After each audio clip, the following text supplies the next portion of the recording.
हाँ जी, हाँ जी। हाँ बताइए। मैं अभी अभी स्टार्ट किया है डाइवर्जन के ऊपर। वो एक छोटा सा क्वेश्चन ये है कि समझो कि एक 15 तारीख को कोई एक रेट पड़ा, समझो 985 ऐसा कुछ जो भी रेट है हम्म। 15 को। फिर दूसरे दिन और थोड़ा लो गया, लेकिन आरएसआई जो है वो 2-3 दिन बाद में डाइवर्जन दिखाती है समझो। तो बीच में जो स्पाइक हुआ, बीच में जो 2 4 5 कैंडल पड़ गई, इसके बाद अगर हम डाइवर्जन, तो वो वही हमको काउंट करना चाहिए ना। कोई एग्जाम्पल है क्या, क्योंकि मैं ऐसे समझ नहीं पा रहा हूँ आपकी बात समझ को। नहीं पा रहे हो आपने हाँ, एग्जाम्पल तो? आप कोई शेयर मेरे पास बताइए, मैं थोड़ी। स्क्रीन पे नहीं है। ऑन स्क्रीन मैंने ऐसा कुछ मतलब नोटिस किया था, लेकिन अभी मेरे पास ये नहीं है। तो मैं चलो ये एग्जाम्पल बताता हूँ आपको ना, मैं यहाँ से कुछ चीजें हटा देता हूँ। देखिए हम्म, क्या है, प्राइस ने यहाँ से चलना शुरू किया। ठीक है। हाँ, जब ये कैंडल बना ना, तो हाँ अगर जी, मैं पिछले किसी लेवल से लूंगा, तो सपोज करो ये मेरा लेवल है, इसने इस लेवल को ब्रेक किया। किया, आपको दिख रहा है? हाँ, हाँ, हाँ। मैं इसको थोड़ा सा मोटा कर देता हूँ।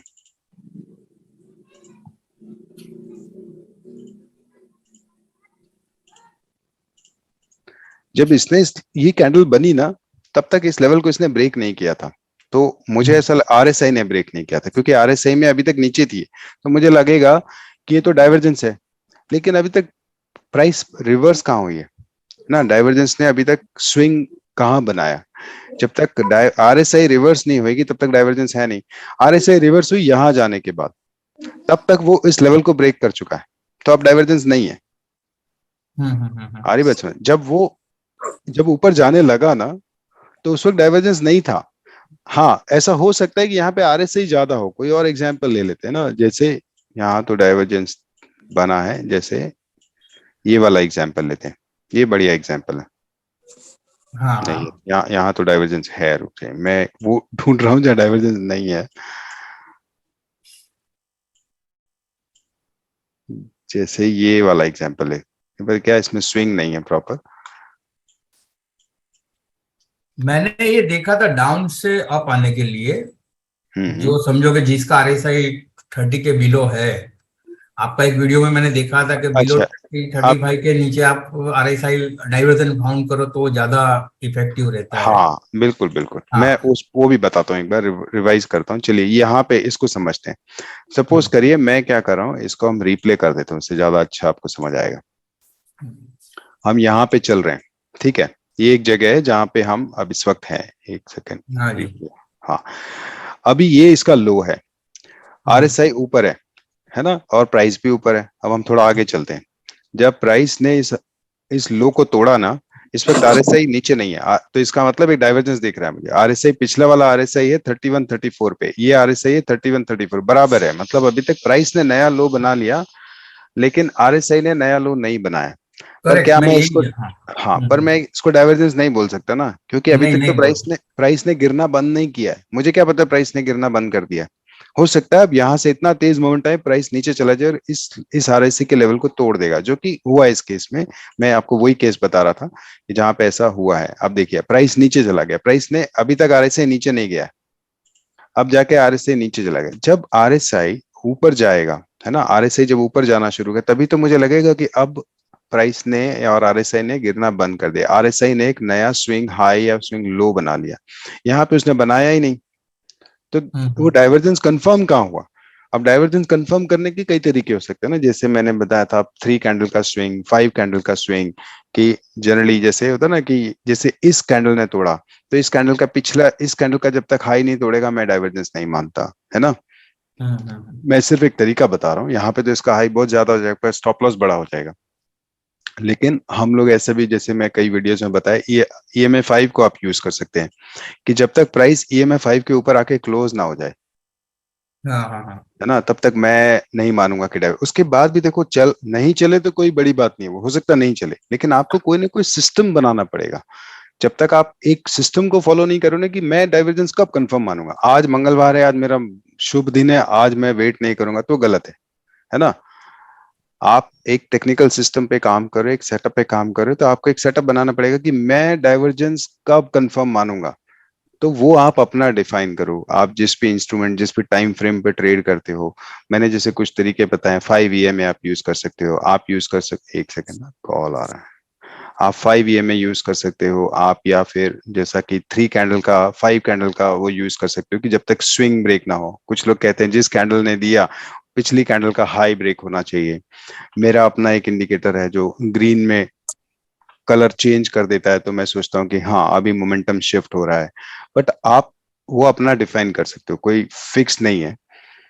बट हमें एक सिस्टम बनाना ही पड़ेगा जिसको हमें हमेशा फॉलो करना है, कि मैं तभी मानूंगा कि डाइवर्जेंस हुआ है, चाहे न्यूज चैनल ने बोल दिया या अर्जुन ने बोल दिया या किसी ने पेंग करके बोल दिया, वो नहीं मानूंगा। मेरा सिस्टम में डाइवर्जेंस का कंफर्मेशन हुआ है क्या, तभी ट्रेड करूंगा, नहीं तो नहीं करूंगा। और स्टॉप लॉस लगता है, मैं आपको बताया था ना अभी, आपको जो एग्जाम्पल दे रहा था, अब ऐसा हो सकता है, देखिए यहाँ पे हो सकता है आरएसआई नीचे नहीं जाता, ऐसा हो सकता था कि ये ऐसा यहाँ गया, यहाँ गया, यहाँ पे डाइवर्जेंस था, यहाँ से रिवर्स भी किया, लेकिन यहाँ जाने के बाद फिर से इसको तोड़ दिया और फिर पलटा। It's very hmm, likely divergence trading में कि आपने जैसे इसने रिवर्स किया, आपने बोला इस कैंडल का हाई टूट गया, मतलब डाइवर्जेंस कंफर्म हो गया, आपने ट्रेड ले लिया, ये स्टॉप लॉस लगाया, थोड़ी देर बाद आपका स्टॉप लॉस हिट हो गया। हाँ अब क्या करना है, अब हमें देखना है क्या इस वक्त भी आरएसआई में इस स्विंग हाई से डाइवर्जेंस है, इस स्विंग लो से। अगर डाइवर्जेंस है तो ये डाइवर्जेंस चलेगा, अभी डाइवर्जेंस खत्म नहीं हुआ है, अब ये हम्म, डाइवर्जेंस और गहरा गया है। तो अब मुझे ज्यादा चांसेस हैं कि मैं जो स्टॉप लॉस लगा है वो भी रिकवर कर लूंगा, और शायद एक क्वांटिटी और बढ़ा के उससे ज्यादा भी कर लूं।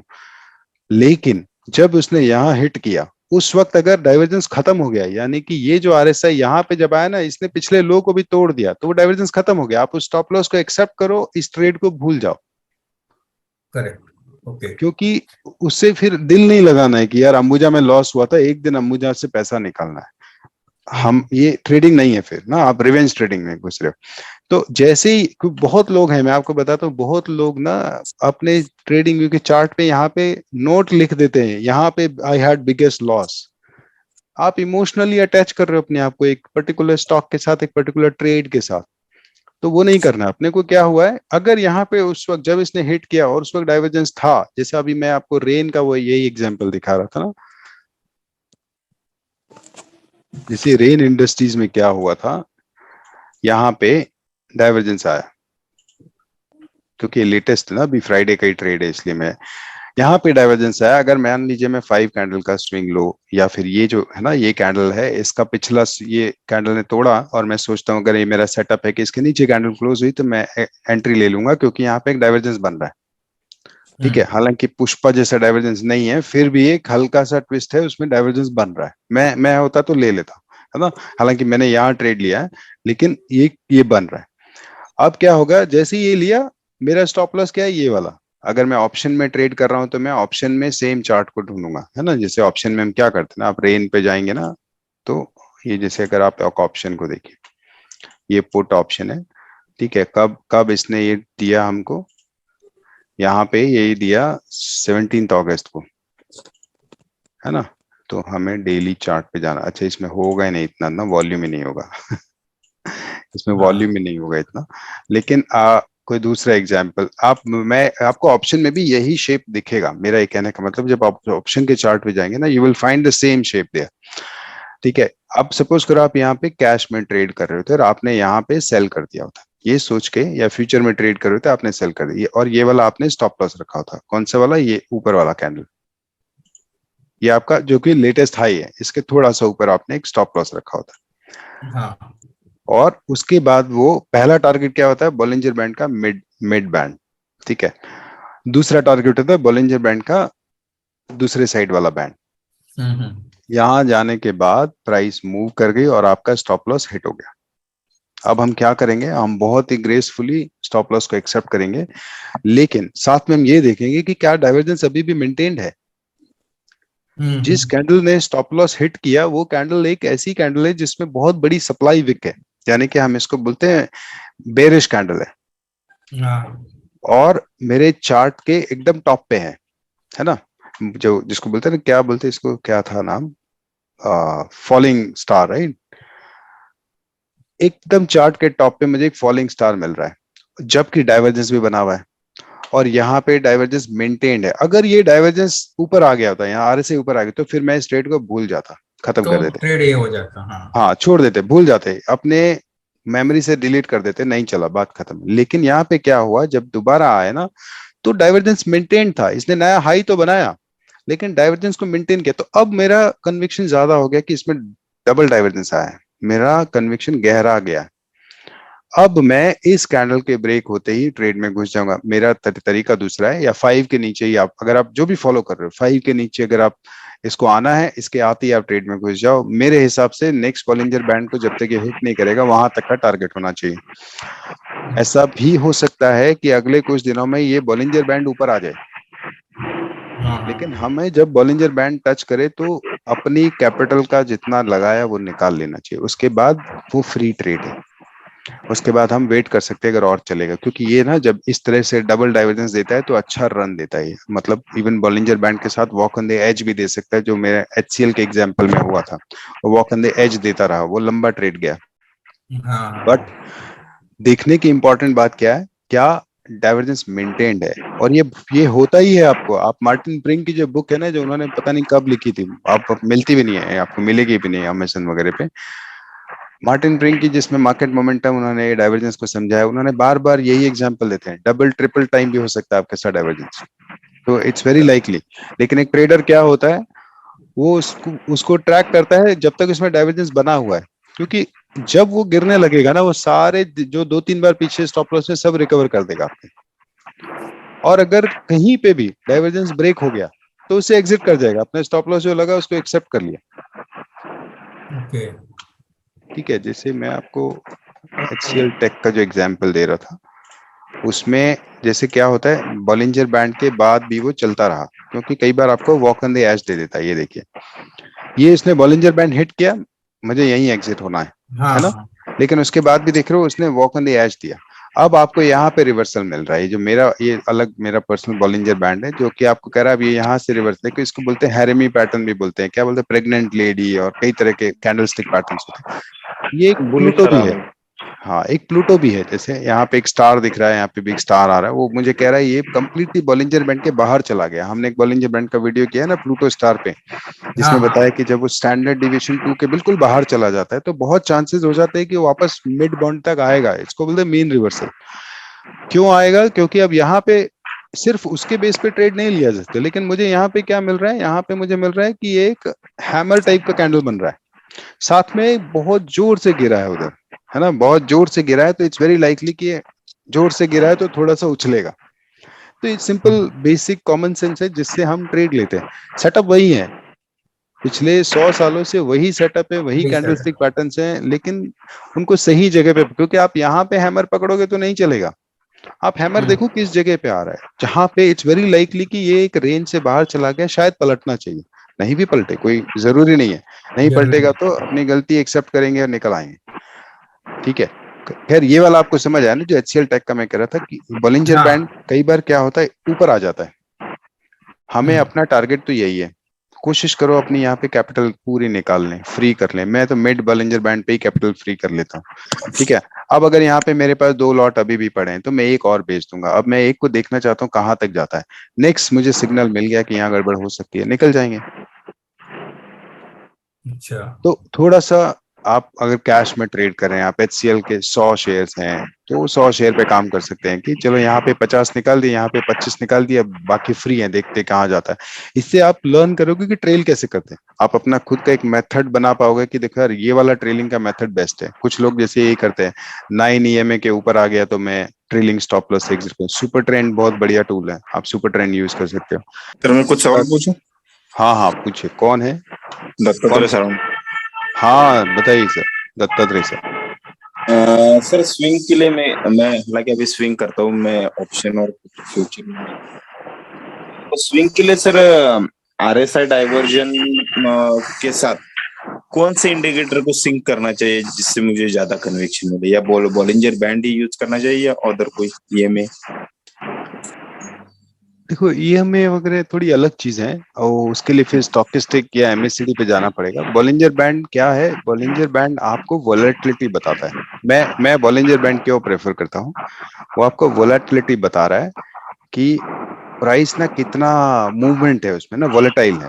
जैसे क्या होता है, ये मिड बॉलिंजर बैंड जो लाइन है ना, ये एक प्राइस की फेयर वैल्यू मान लेते हैं, है ना। प्राइस जब भी इससे दूर जाएगा ना, तो आइडियली उसको वापस फेयर वैल्यू पे आना चाहिए, क्योंकि आपके रिस्पॉन्सिव सेलर्स एक्टिव हो जाते हैं। प्राइस इससे नीचे जाएगा तो रिस्पॉन्सिव बायर एक्टिव हो जाते हैं, तो प्राइस को वापस यहाँ पे लाने की कोशिश करते हैं। पर ये एक मूविंग इंडिकेटर है, ये अपने आप में ही ऊपर नीचे जाता रहता है। तो इसके लिए दो के स्टैंडर्ड डिविएशन की एक बाउंड्री बनाई। दो का स्टैंडर्ड डिवीजन ये हमारा नॉर्मल आम जिंदगी में नॉर्मल डिस्ट्रीब्यूशन कर्व जिसको बोलते हैं, उसकी थ्योरी पे ये स्टैटिस्टिक्स है। मतलब ये मार्केट से जुड़ा हुआ नहीं है, ये हजारों सालों से वो चीज वैसे ही चलती है। दुनिया के जिंदगी के हर स्टैटिस्टिक्स में आप देखोगे वो नॉर्मल डिस्ट्रीब्यूशन कर्व ही बनता है।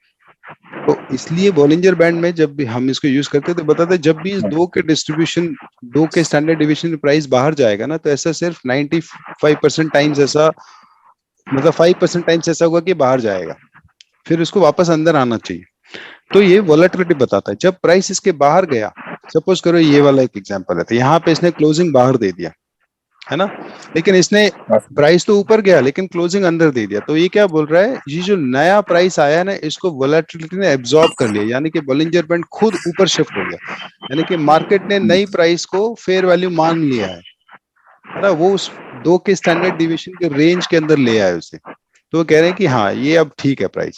तो इसलिए क्या हो गया, पिछली बार जब ये इस प्राइस पे था तो ये बाहर था, इस बार उसने इसको एक्सेप्ट कर लिया, तो एक डाइवर्जेंस क्रिएट हुआ, जबकि ऐसा नहीं होना चाहिए।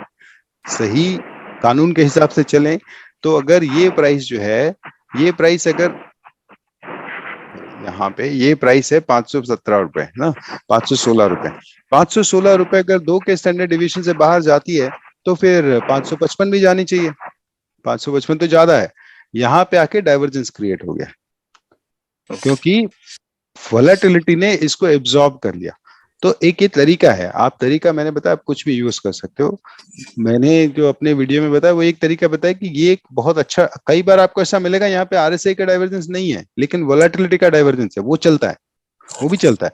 पर हमने क्या किया, दो जोड़ दिए यहाँ पे कि आप आरएसआई भी अगर बन रहा है, वॉलेटिलिटी बन रहा है, तो उसके ज्यादा चांसेस हो जाते हैं। यहाँ पे अगर आपको कोई और ट्रेंड लाइन आ रही है या पीछे से कोई रेजिस्टेंस लेवल है तो और ज्यादा चांसेस बढ़ जाते हैं उसके।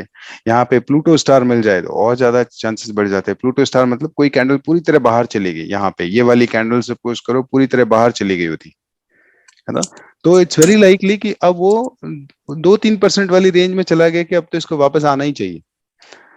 नहीं भी आता है, ठीक है, क्योंकि जब बहुत ज्यादा शार्प मोमेंटम होता है ना तो वो वॉक ऑन द एज बनाता है, बॉलिंजर बैंड के एज पे ही कैंडल चलती ही चली जाएगी ऊपर। तो इसलिए हमारा रिस्क हमको मैनेज करना होता है कि नहीं चलेगा तो भी हम एक्सेप्ट करेंगे उसको कि नहीं चला। मोस्ट लाइकली चलती ऐसी चीजें, यहाँ नहीं चलेगी, अगर ऊपर जाके फिर बनेगा, जैसे भी एग्जांपल देखा तो फिर वहां पे भी डाइवर्जेंस तो फिर चलेगा वो। बाकी ईएमए वगैरह आप मतलब आप यूज करना चाहो तो कर सकते हो। मैं, मेरा एक प्रिंसिपल है कि जैसे प्राइस जब मैं स्विंग जब ट्रेड ले रहा हूँ या मैं मोमेंटम ट्रेडिंग कर रहे हैं, बैंक निफ्टी में करो चाहे किसी में करो, तो मैं प्राइस अगर 20 के मूविंग एवरेज से बहुत ज्यादा दूर है तो मैं उसमें उस ट्रेड में नहीं जाता हूँ, क्योंकि मुझे ऐसा लगता है प्राइस जब उठेगी ना, जब वो चलना शुरू करेगी 20 से स्टार्ट करेगी, अगर वो 20 से बहुत दूर चली गई है तो मुझे ऐसा लगता है कि थोड़े टाइम बाद वो वापस 20 पे आएगी, मैं फिर से एंट्री ले सकता हूँ, उसके पीछे नहीं भागूंगा। ये एक तरीका है। जैसे जब भी आप देखोगे ना, जब डाइवर्जेंस आएगा तो वो बॉलिंजर बैंड से दूर दूसरे साइड पे होगी प्राइस और वो 20 से दूर होगी। अब यहाँ पे ये एक तो डाइवर्जेंस आ गया, दूसरा प्राइस 20 से दूर है, तो 20 क्या है, मैग्नेट लाइन है, तो प्राइस को अट्रैक्ट कर रही है। तो डाइवर्जेंस उसको ऊपर से धक्का मार रहा है, 20 अट्रैक्ट करे, तो इसलिए इसके चलने के चांसेस ज्यादा हो जाते हैं कि चलेगा। आपने अगर एक शुभाशीष फनी का एक वीडियो था जो उन्होंने गोवा में शायद जब ट्रेडर्स कार्निवल हुआ था वहां पे उन्होंने एक समझाया था 5 का ईएमए ना, आपने पता नहीं देखा है कि नहीं देखा है।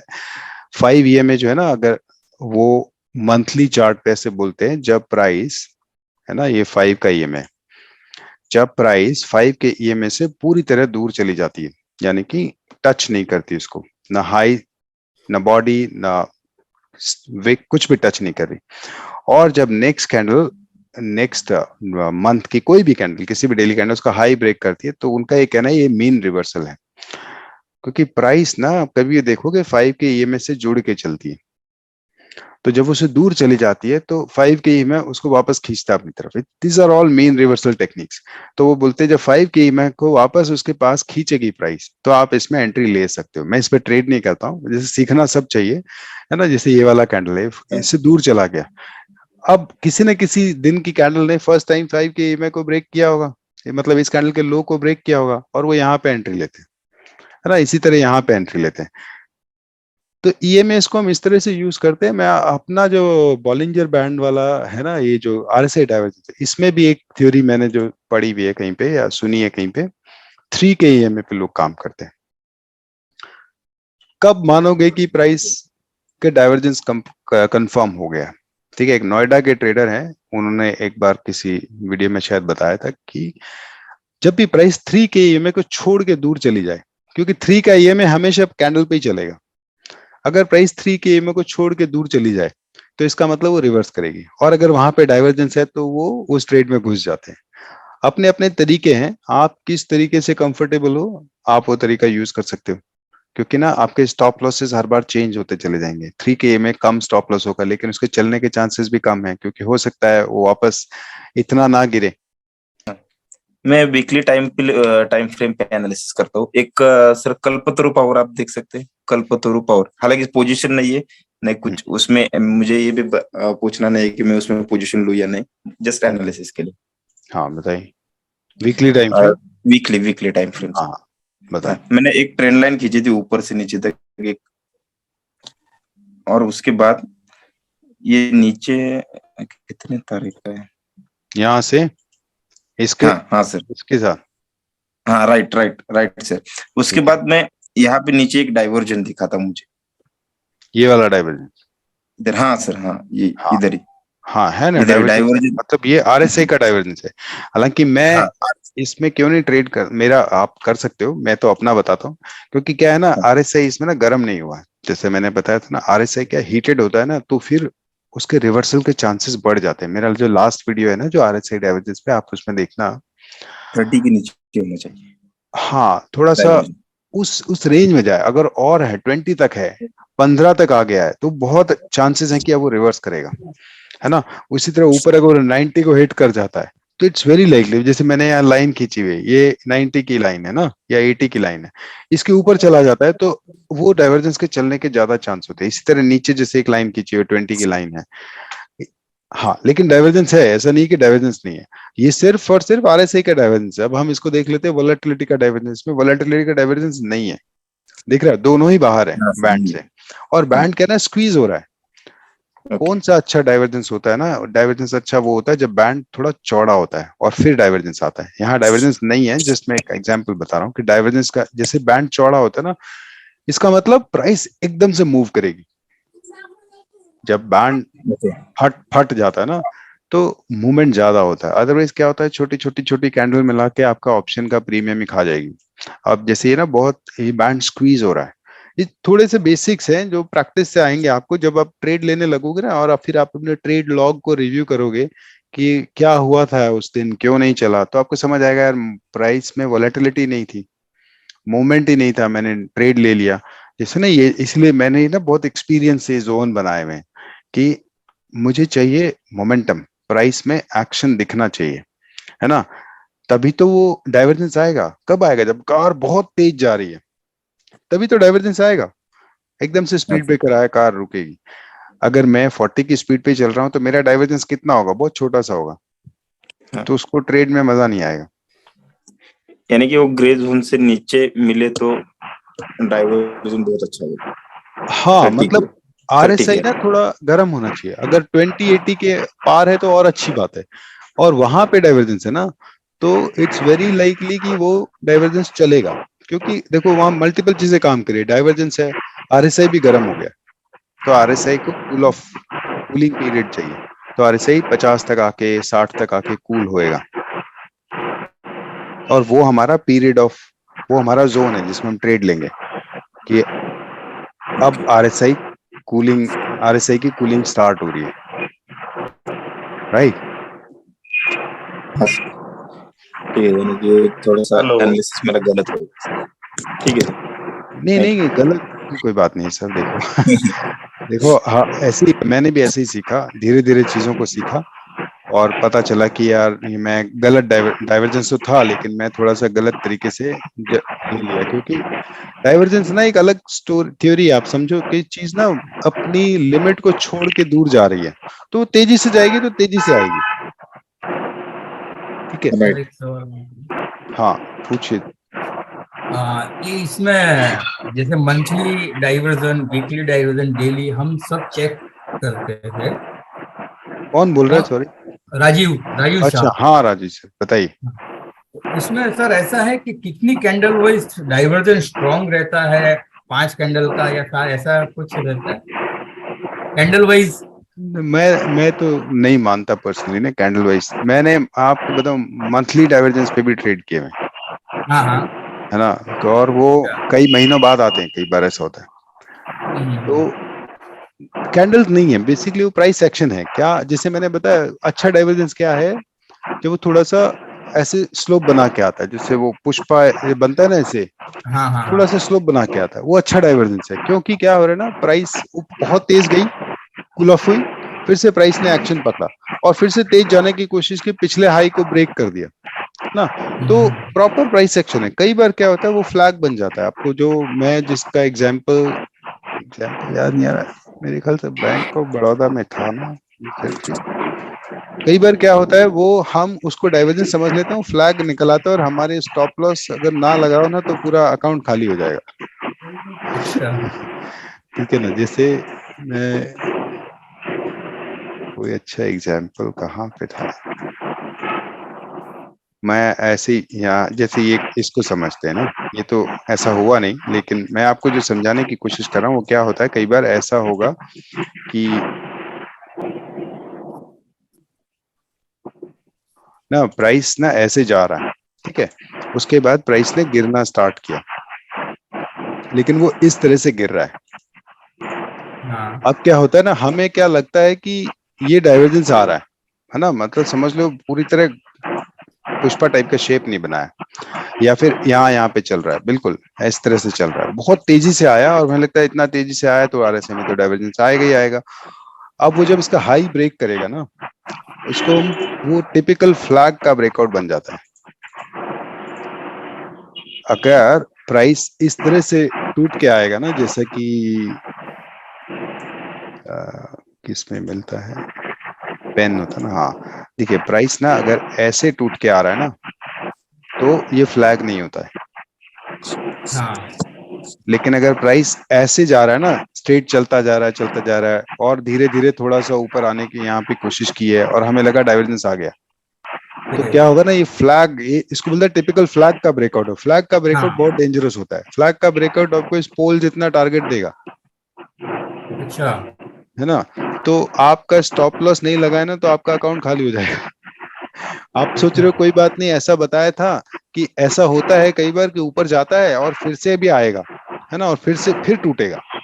फ्लैग, हाँ अगर वो फ्लैग बनाया ना, जो कि फ्लैग में क्या होता है, प्राइस ना टाइम करेक्शन करती है। जैसे जब भी आरएसआई एक रेंज से बाहर चली जाती है ना, बहुत तेज चली जाती है, तो फिर प्राइस पीछे रह गई, है ना, सॉरी टाइम पीछे रह गया। तो अब क्या होता है, जैसे एक वीडियो में मैंने बताया है, जो ब्रेकआउट वाला जो वीडियो है, उसमें आप देखिएगा, मैंने कुछ एग्जांपल भी दिए। जब इस तरह से होगा तो प्राइस दो काम करेगी, या तो वो प्राइस करेक्शन करेगी या टाइम करेक्शन करेगी।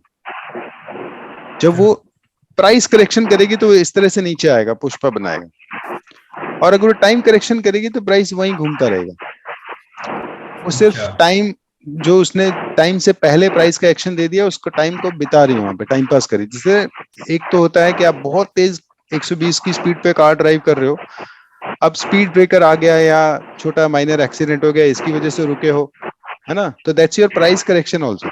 टाइम तो जाएगा ही, प्राइस भी, लेकिन आप चाय पीने रुके, आप तो सिर्फ टाइम पास कर रहे हो। तो ये जो है ना, क्योंकि उसके बाद आप फिर तेजी से जाओगे, हाँ हाँ क्योंकि आप तो चाय के लिए रुके थे, ये तो टाइम बिताया आपने।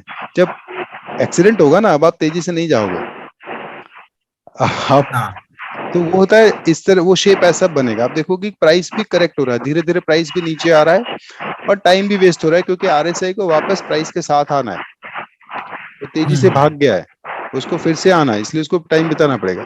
तो कई बार ऐसे एग्जाम्पल होंगे और कई लोग क्या करते हैं, इसको आरएसआई डाइवर्जेंस समझ कर ट्रेड कर लेते हैं, तो इसलिए उसका नीचे आके प्राइस को करेक्ट करके ऊपर जाना ज्यादा अच्छा डाइवर्जेंस होता है। Okay okay, thank you.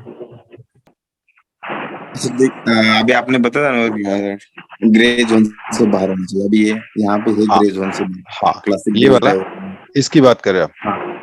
हाँ, अच्छा, उससे पहले वाला क्लासिक बुलिश डाइवर्जन, उससे पहले वाला अच्छा डाइवर्जन बुलिश है, यहाँ पे बुलिश ये प्लस का, वाला, ये वाला। हाँ हाँ, तो ये क्या है, आरएसआई का डाइवर्जेंस है। आ रही बात में, ये वॉलेटिलिटी नहीं है, इसको भी ट्रेड करता हूं मैं, ऐसी बात नहीं है। मैं आपको बताऊं, मैंने इंडसइंड बैंक में जैसे इसको ट्रेड किया, पर आपने जो वीडियो में मैंने बताया, वो मैंने बताया वॉलेटिलिटी डाइवर्जेंस के साथ में अगर मिले तो ज्यादा कॉन्फिडेंस बढ़ेगा। लेकिन अगर आपको इस तरह का, जिसमें ये भी अच्छा एग्जांपल आपने दिखाया, मैं आपको एक दूसरा दिखाता हूँ, आपको उसमें ज्यादा कन्विक्शन आएगा। इंडसइंड का डाइवर्जेंस मैंने कभी अभी रिसेंटली डाइवर्जेंस है, 15 मिनट पे चलते हैं। अब आप ये वाला एग्जांपल देखो, नाउ लुक एट दिस, ये जो डाइवर्जेंस है ना आपके और आईआरबी और इसमें दोनों में आपको फर्क समझ आएगा। मैं अब इसमें यहाँ से बॉलिंजर बैंड, क्योंकि इसमें वोलेटिलिटी डाइवर्जेंस नहीं है, लेकिन अगर आप इसको देखो प्राइस कितना मूव किया है, देख रहे हो इतना ज्यादा मूव किया और आरएसआई नीचे ही रह गया। This is a good divergence अगर आप सिर्फ प्राइस के आरएसआई के डाइवर्जेंस को देख रहे हो। एक होता है सिर्फ यहीं तक आया और यहीं से मुड़ गया, तो वो क्या होता है, वो आरएसआई के डाइवर्जेंस में ना उसमें रिटर्न नहीं आता। अच्छा, वो आपको देगा बॉलिंजर बैंड के मिड मिड बॉलिंजर बैंड तक, और कई बार आपका कंफर्मेशन मिड बॉलिंजर बैंड तक आते आते मिलता है, इसलिए वॉलेटिलिटी डाइवर्जेंस को ऐड करते हैं। लेकिन ये वाला जो डाइवर्जेंस है ना, इसमें आप देख रहे हो ये बहुत बड़ा मूवमेंट है। ये जो इंडसइंड बैंक जब भागा ना यहाँ से, इसमें डिफरेंस दिख रहा है आपको कितना बड़ा है, मतलब ये जो गैप है ना, यहाँ से यहाँ तक का गैप है, इससे भी बड़ा मूवमेंट वो ऊपर भाग गया, इससे भी ज्यादा भागा। उसके बाद भी आरएसआई नीचे रह गया, और आरएसआई और सबसे इंपॉर्टेंट क्या, आरएसआई जो जब डाइवर्जेंस दिया ना तब भी 80 के ऊपर था, यहाँ तो 90 तक पहुंच गया है ना, यहाँ पे भी 80 के ऊपर था। This is a very very very positive, इसको बोलते हैं ना one of the best RSI divergence को बोलते हैं, जिसमें हर चीज आपकी मिल रही है। बहुत तेज मूवमेंट आया, बहुत ज्यादा प्राइस में गैप हो गया, लेकिन आरएसआई नीचे ही रह गया। उसके बाद वो आरएसआई हीटिंग जोन में था, ठीक है, उसके बाद आप ट्रेड लोगे इसको। सर तो मैं ये कुछ बोलना चाहूंगा, एक मिनट। बताओ कौन बोल रहा है सर? मैं अर्जुन सर, इसी हाँ इसी ट्रेड पे ही जो आपने ये लगाया हुआ है। हाँ हाँ, अब जैसे सर ये नीचे से 40 से चला ये, कहाँ से, ये वाला? नहीं सर इसके बैक में पीछे ये 23 तारीख में देखो सर। हाँ ये अच्छा हाँ, ओपनिंग हुई हमारी 23, हाँ ये हमारी ओपनिंग हुई। ये तो ये हमारा 23 तारीख, एक मूव इसने हमारा ये दे दिया, ओके। ये बन गया हमारा बुलिश। तो सर हम इसको ट्रेंड कंटिन्यूएशन कंसीडर कर सकते हैं यहाँ पे आके, जहाँ पे यार ऐसे 90 क्रॉस करके वापस नीचे आया है और ये एंगल पिंग बनाई है, तो यहाँ पे मैं बुल कहाँ? साइड जाना चाहूंगा। मैं समझा हाँ नहीं, सर ये यही आप एग्जैक्ट। इस ओपनिंग की बात कर रहे हो है ना? ठीक है, हाँ ये इसके बाद ओपनिंग क्या करी हुआ? सर, हाँ इसने रैली करी, ठीक है, फिर ये वापस नीचे आया। यहाँ पे, हाँ यहाँ आके ठीक है, इसने एक बुलिश एंगल पिंग बनाया, तो मैं इसको ट्रेंड हाँ कंटिन्यूएशन बोल नहीं सकता हूँ। नहीं, ये बुलिश एंगल्फिंग बहुत छोटा है, मतलब ऐसे छोटी छोटी कैंडल्स में पैटर्न नहीं देखे, ओके है ना। और ये कंटिन्यूशन किस किस हिसाब से कंटिन्यूशन बोलोगे इसको, क्योंकि ये तो जैसे एक नॉर्मल प्राइस मूवमेंट है। क्योंकि प्राइस सर नीचे नहीं आया ज्यादा, लेकिन आरएसआई बहुत नीचे आ गया, मैं इस वजह से बोलना चाहूंगा। अच्छा ये वाला, नहीं नहीं, वो अलग चीज है, वो हाँ जब इसके नीचे चला जाता है ना आरएसआई, इस स्विंग के ऊपर रहता है ये, और ओके इसके नीचे, तो इसको हम बोलते हैं हिडन बुलिश डाइवर्जेंस। अगर आरएसआई यहाँ आ जाता, ओके ठीक है ना, लेकिन ये स्विंग का हाई ऊपर रह जाता ना, आप वीडियो देखो देखो, इसमें बताया मैंने कई एग्जांपल्स का, इस तब ये हिडन बुलिश डाइवर्जेंस होता। This is not hidden bullish divergence. Hidden bullish divergence कब होता है, जब प्राइस ऊपर रह गई है, आरएसआई नीचे आ गई है, और ओके वो भी अप ट्रेंड में। डाउन ट्रेंड में नहीं दिखते, डाउन ट्रेंड में उल्टा वाला दिखते हैं, हिडन बेरिश ठीक ठीक डायवर्जेंस। अप ट्रेंड में जब मुझे ऑलरेडी मैं इंडसइंड बैंक में एक इन्वेस्टर हूँ, है ना, और मुझे दिख रहा है कि प्राइस टूट रही है लेकिन साथ में हिडन बुलिश डाइवर्जेंस दिख रहा है, तो मैं एग्जिट नहीं करूंगा, मैं करूंगा और खरीद लेते हैं यहाँ पे, क्योंकि ये तो हिडन बुलिश डाइवर्जेंस है। ठीक है, लेकिन तब क्या होगा, आरएसआई पिछले स्विंग के लो को तोड़ देगी नीचे, लेकिन प्राइस नहीं तोड़ेगी। ओके। आप देखना वो वीडियो एक बार फिर से। यहाँ पे क्या है, यहाँ पे क्लासिक बेरिश डाइवर्जेंस है, क्यों है, और बहुत अच्छा वाला है, क्यों है, क्योंकि जैसे क्या है ना, आप इसको देखो कि इसने जो स्विंग भी बनाया, सपोज करो हम यहाँ से मानते, ये जो स्विंग लो भी बनाया था, इतना बड़ा स्विंग लो था, जब इसने ऊपर इसको तोड़ा तो इससे ज्यादा ऊपर जाके तोड़ा, लेकिन आरएसआई नीचे ही रह गया। पहली एक चीज, तो इससे में क्या पता चला, प्राइस में बहुत ज्यादा गैप क्रिएट हो गया। ठीक है, लेकिन आरएसआई में वो गैप नहीं था, तो एक आरएसआई क्लासिक डाइवर्जेंस है। लेकिन इसमें क्या है, दोनों ही केसेस में आरएसआई ना 80 को क्रॉस कर गया, मतलब एकदम हीटिंग जोन में, तो ये अच्छा डाइवर्जेंस है। अब मैं इसको ट्रेड कैसे करूंगा, मैं वेट करूंगा कि ये, क्योंकि हो सकता है मोमेंटम इतना तेज हो कि ये और ऊपर जाए, तो मैं वेट करूंगा राइट सिग्नल का। ठीक है ना, तो अगर आप वैसे देखोगे तो यहाँ पे आपको एक ये दिखता है, मतलब ये सब डिस्क्रिशनरी है कि ये एक इनसाइड बार है, इसके अंदर सब इसके अंदर बन रही है, तो जब ये इनसाइड बार का लो टूटेगा तो मैं ट्रेड करूं, एक तरीका ये हो सकता है। ठीक है ना, या फिर मैं 5 के ईएमए पे ट्रेड करूं कि इसका लो टूटा है तो ट्रेड करेंगे। स्टॉप लॉस लेकिन मेरा यही रहना चाहिए, क्योंकि आप स्टॉप लॉस को बदलना नहीं है। आप लोगों के ना कई बार लोग होते हैं, यार पैसा कम है, ये वाला रख लेते हैं स्टॉप लॉस। ठीक है, तो क्या होता है कि स्टॉप लॉस हिट हो जाता है। आप पोजीशन ये साइजिंग पे सर ये ध्यान दो, पैसा कम है तो अपना पोजीशन साइज कम रखो, जहां आप 2 लॉट खरीदना चाहते थे वहां 1 लॉट खरीदो, या जहां 100 शेयर बेचना चाह रहे थे वहां 50 ही बेचो, क्योंकि आपका स्टॉप लॉस ज्यादा है। लेकिन स्टॉप लॉस का जो लेवल है उससे कॉम्प्रोमाइज नहीं करना है, हमको अपना पोजीशन साइज कम कर देना है। लेकिन अपना रूल है कि अगर मुझे 2,000 रुपए से ज्यादा एक ट्रेड में लॉस नहीं लेना है तो नहीं लेना है। हो सकता है ऐसा हो कि जब आप ये स्टॉक्स के ऑप्शन खरीदते हो ना, तो स्टॉक का ऑप्शन आपको 25,000 के आसपास मिलेगा, महंगा मिलेगा। एटीएम लोगे तो 25-30 हजार तक मिलेगा। तो हो सकता है आपका लगे कि यार ये तो मेरे बजट में नहीं है, इसका स्टॉप लॉस तो 2,500 का हो रहा है, जबकि मेरा लिमिट है 2,000 का, तो मत लो ट्रेड। अपने को भगत सिंह नहीं बनना है, महाराणा प्रताप नहीं हम, ठीक है, तो मत लो ट्रेड। आप कैश में ले लो, 15 मिनट का चार्ट है ना, इंट्राडे में कैश में बेच दो, 100 शेयर इंडसइंड के कैश में बेच दिए, उस टाइप से।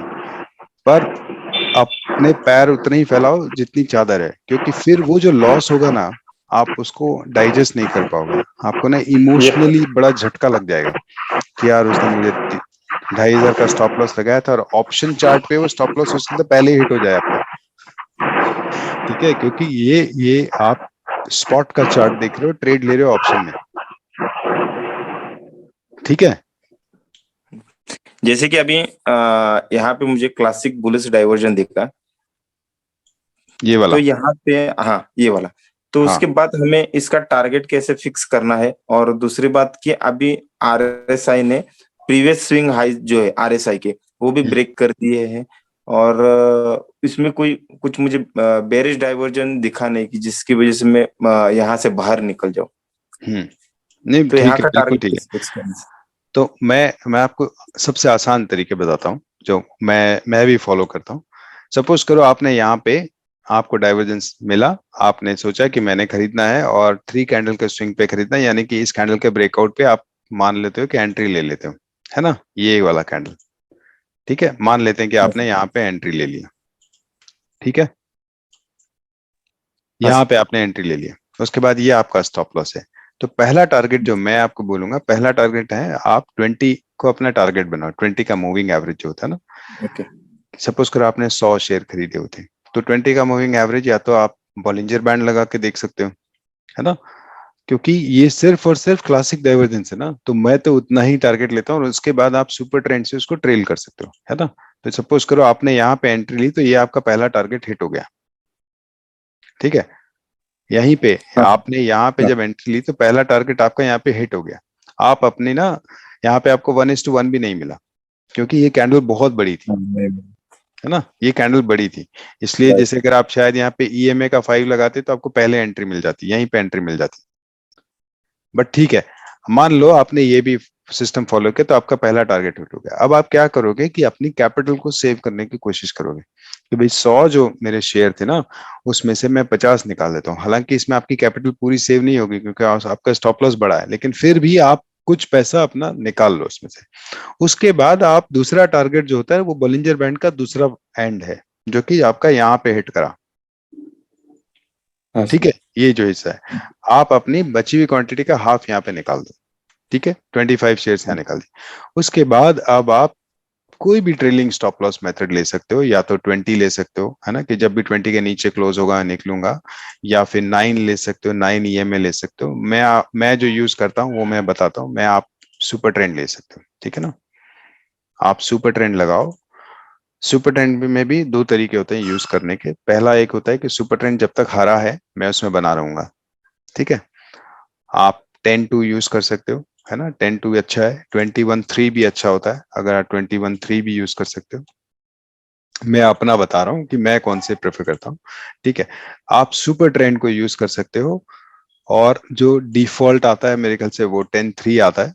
एक और 7-3 भी होता है, बहुत सारे लोग 7-3 भी यूज करते हैं। जो आपको ठीक लग रहा हो ना, जिसमें आपको लग रहा है कि मैं 21-1 भी मैं यूज करता था पहले, बहुत अग्रेसिव होता है, बहुत फास्ट मूव होता है, इसलिए फिर मैंने इसको 21-3 कर दिया। आप 10-2 ट्राई करो, करके देखो, ठीक है। आप इसमें तब तक बने रहोगे जब तक ये लाल नहीं हो जाता। एक वो चीज हो गई। मैं जब ऑप्शन में ट्रेड करते हैं तो ऑप्शन में ना मोमेंटम बहुत फास्ट होता है, तो आप क्या है हाँ। इतना वेट नहीं कर सकते, इतने में तो आपका प्रीमियम पूरा प्रॉफिट ही खा जाएगा, ठीक है। तो सुपर ट्रेंड का एक और प्रॉपर्टी होता है, वो होता है super trend rising and super trend flat.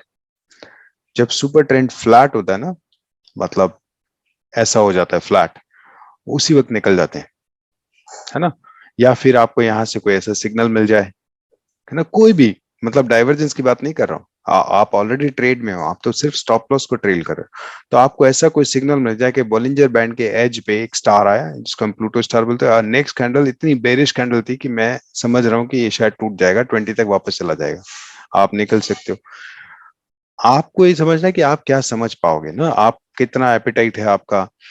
जैसे मैंने बताया, आप ग्रीन सुपर ट्रेंड के ग्रीन रहने तक ट्रेड में रह सकते हो, या सुपर ट्रेंड के फ्लैट रहने तक क्योंकि जब सुपर ट्रेंड मूव करता है ना, इस तरह से राइज करता है, वो मोमेंटम का फेज है, उस वक्त मोमेंटम बहुत स्ट्रांग रहता है ना।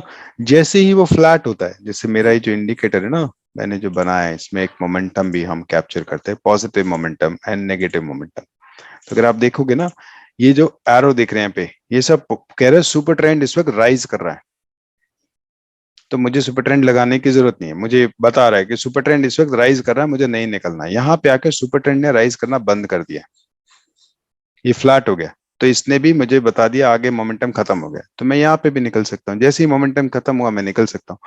आपको ये मेरा इंडिकेटर की जरूरत नहीं है, ये सब मैंने इन चीजों से मिलके ही बनाया ताकि मुझे बहुत सारे इंडिकेटर नहीं लगाने पड़े, और कोई बात नहीं। तो लेकिन ये सब चीजें यही है, सुपर ट्रेंड से ही बना हुआ है। आप देखो, जब भी मोमेंटम सुपर ट्रेंड रेड नीचे गिर रहा है ना, तो ये यहाँ पे एरोज आ जाते हैं, ये देखो।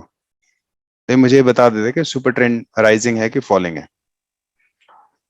तो सुपर ट्रेंड एक अच्छा तरीका है जो आपको तब तक ट्रेड में बना के रखता है जब तक कि मोमेंटम बना हुआ है ना। ये सब, और धीरे धीरे आप प्रैक्टिस करोगे तो आप ये सब लगाओगे नहीं, आपको यहीं पे पता चल जाएगा कि मोमेंटम शायद फेज आउट हो रहा है, क्योंकि प्लूटो आ रहे हैं, लगातार प्लूटो आ रहे हैं, और यहाँ पे आने के बाद एक बहुत ही बड़ी बेरिश कैंडल आ गई, व्हाइट कैंडल, लाल बड़ी कैंडल आ गई है, वॉल्यूम के साथ आ गई है, तो छोड़ दो, वहीं छोड़ दो, या फिर उसका स्टॉप लॉस लगा लेते हैं। बेस्ट तरीका क्या होता है, ये स्टॉप लॉस लगा दो।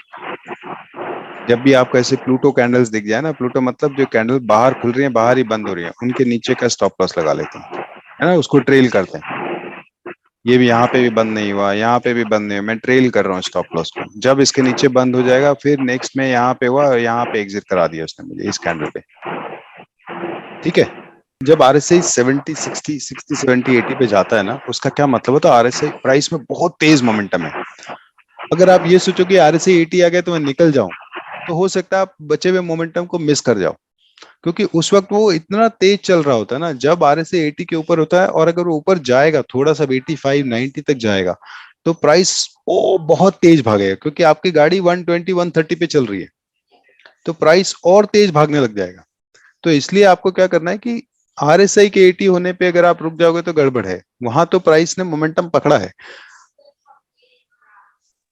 ऐसा कर सकते हो आप, अगर आपको ठीक लग रहा है तो, कि भाई आप अपनी हाफ क्वांटिटी वहां निकाल दो, क्योंकि कभी भी पलटेगा, क्योंकि एकदम से बहुत तेज जाएगा ना तो रुकेगा भी बहुत जल्दी से।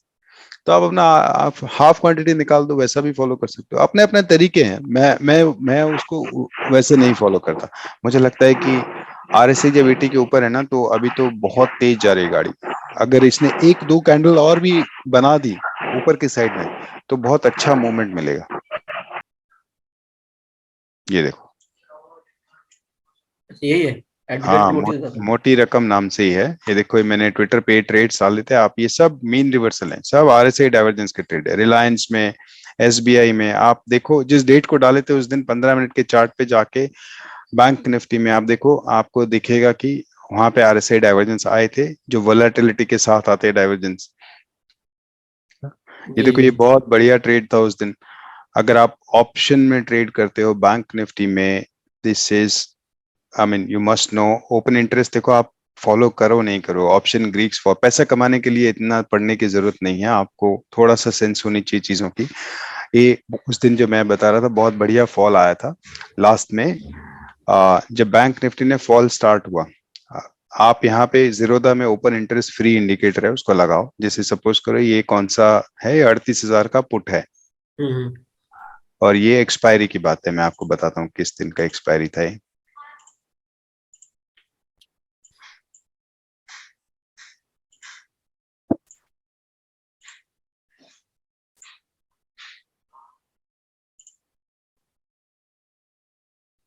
पे था ना, किस दिन डाला है मैंने, 4 अगस्त को, राइट।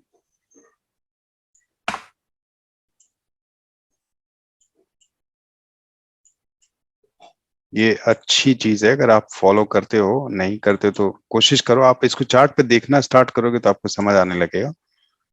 4 अगस्त को चलते हैं सीधा ही, ये वाला। तो क्या होता है, ये बैंक निफ्टी एक्सपायरी का दिन था, हम्म। ठीक है। अब यहाँ पे अगर आप देखोगे ना, एक दिन पहले जाके देखोगे ना, वहां से आ रहा था, अच्छा देख यहाँ रहे हो, से। ये डाइवर्जेंस यहाँ से आ रहा था, लेकिन छोटे 15 मिनट के, सॉरी 5 मिनट के चार्ट पे नहीं दिख रहा था, लेकिन 15 मिनट का था। इफेक्टिव कब से होगा, है ना, अभी हम ट्रेड कब ले, क्योंकि कब डाइवर्जेंस का इससे डाइवर्जेंस आ रहा है ना। 15 मिनट के चार्ट पे इससे डाइवर्जेंस आ रहा है, बहुत बड़ा डाइवर्जेंस है, तो बहुत बड़ा फॉल देने के चांसेस है, और एक्सपायरी है तो दे सकता है। हम वेट कर रहे हैं, यहाँ पे वेट कर रहे हैं, तो जैसे इसने ये वाला, जैसे अभी वो अर्जुन जी पूछ रहे थे, हम ये भी ले सकते हैं कि इसका स्विंग ब्रेक होएगा तो मैं एंट्री ले लूंगा, क्योंकि 20 के नीचे आ जाएगा। डाइवर्जेंस है, बड़ा डाइवर्जेंस है, लेकिन जब इतना बड़ा डाइवर्जेंस होता है तो ये नहीं पता होता आज ही चलेगा, हो सकता है कल चले, परसों चले, क्योंकि अभी तक नहीं चला। लेकिन एक्सपायरी है ना, तो एक्सपायरी के दिन ऐसा हो जाता है। अब हम क्या करते हैं ना, जैसे सपोज करो मैंने यहाँ पे ट्रेड में एंट्री ले ली, ऑप्शन के साथ प्रॉब्लम ये है, हमें ये नहीं पता होता कितना रुकना है इसमें, है ना, कितना अभी इसमें जूस बचा हुआ है कि और ले लें। तो यहाँ पे क्या होता है कि अब आप जब इसको यहाँ पे देखोगे ना, तो यहाँ पे ऑप्शन में, यहाँ पे हाँ वो एंट्री लिया, उसके बाद आप देख रहे हो ऑप्शन का RSI 60 के ऊपर, ये ऑप्शन के चार्ट है, और ओपन इंटरेस्ट गिरने लगा। ओपन इंटरेस्ट 38,000 पुट का गिरने का क्या मतलब है, जो ऑप्शन सेलर है वो जगह छोड़ के भाग रहा है। ओपन इंटरेस्ट समझते हो आप थोड़ा भी, कि ओपन इंटरेस्ट का मतलब है कि वहां पे कितने कॉन्ट्रैक्ट्स बेचे गए हैं, ऑप्शन सेलर ने कितने कॉन्ट्रैक्ट्स बेचे हैं।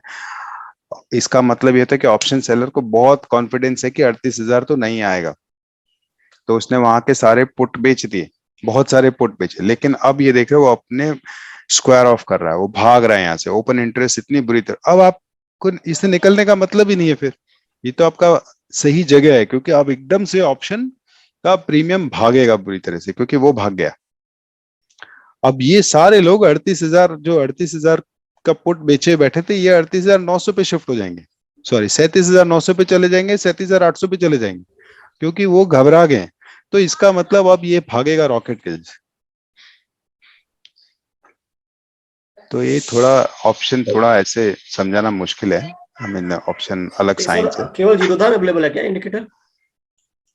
पता नहीं, हो मैं धन में तो मैंने अभी यूज नहीं, धन में भी होगा ओपन इंटरेस्ट, नहीं तो ओपन इंटरेस्ट आप ऑब्स्ट्रा वगैरह ले लो, फ्री भी देता है ऑब्स्ट्रा वगैरह ना। आप हाँ यहाँ पे देखो ना, ऑब्स्ट्रा में ओपन इंटरेस्ट मिलेगा आपको। वो यूज करता रहे, एंजल बुकिंग्स में दिखा था। अच्छा, नहीं नहीं, ऑब्स्ट्रा में आपको ओपन इंटरेस्ट मिलेगा। देखो अभी आपको पता है ओपन इंटरेस्ट कहाँ खड़ा है किसी भी स्टॉक का। तो उस वक्त क्या होता है ना, जब ये अगर सपोज करो हम 38,000 का कोई पुट लेते हैं मेरे को ना, खीर इधर दे दे, खाता हूँ। तो उस वक्त क्या होता है, वो लोग एकदम से उस जगह को छोड़ के भागना स्टार्ट करते हैं। तो आप देखोगे कि ये जो सपोज करो 39,000, अभी ये सबसे बड़ा टावर कहाँ खड़ा है 39,500 पे। इसका मतलब क्या है कि जो ऑप्शन सेलर्स हैं उनको लगता है कि बैंक निफ्टी 39,500 के ऊपर नहीं जाएगा। ठीक है, उनको ऐसा लगता है कि नहीं जाएगा, तभी तो इतना बड़ा उन्होंने, क्योंकि आप ओपन इंटरेस्ट का चार्ट जब देखते हो तो आपको ऑप्शन सेलर के नजरिए से देखना होता है। तो ऑप्शन सेलर को लगता है कि उसके ऊपर नहीं जाएगा, लेकिन सपोज करो जाने लगता है, जो कि अभी पिछली एक्सपायरी में 39,200 को ब्रेक कर दिया था उसने। अभी सपोज करो जाने लगता है, तो ये लोग क्या करेंगे, छोड़ेंगे अपनी जगह और वहां पे आपका प्रीमियम भागेगा रॉकेट जैसे। और फिर आप देखो कि ये जो टावर यहाँ वाला है वो यहाँ शिफ्ट हो जाएगा। आप ऑप्शन सेलर अपनी जगह छोड़ के 39,200 की जगह 39,500 की जगह 700 पे चला गया। तो फिर आपको ये चार्ट में दिखेगा, जो अभी मैं आपको दिखा रहा था ना, आपको चार्ट में दिखेगा कि ओपन इंटरेस्ट गिर रहा है कौन से स्ट्राइक प्राइस का, जिसका हमने लिया हुआ है ना। जैसे ही बैंक निफ्टी 39,500 पे जाएगा, आप देखोगे ऑप्शन के चार्ट में ओपन इंटरेस्ट नीचे गिरता हुआ दिखेगा। आपका आरएसआई के ऊपर चला गया ओपन इंटरेस्ट में ऑप्शन का प्रीमियम, ओआई गिर रहा है। It's a very good sign कि अभी इसमें बहुत जूस बाकी है, अभी तो ये बहुत भागेगा। ऐसा मतलब होता है मोस्टली, वो थोड़ा प्रैक्टिस से आएगा। ठीक ठीक है। है।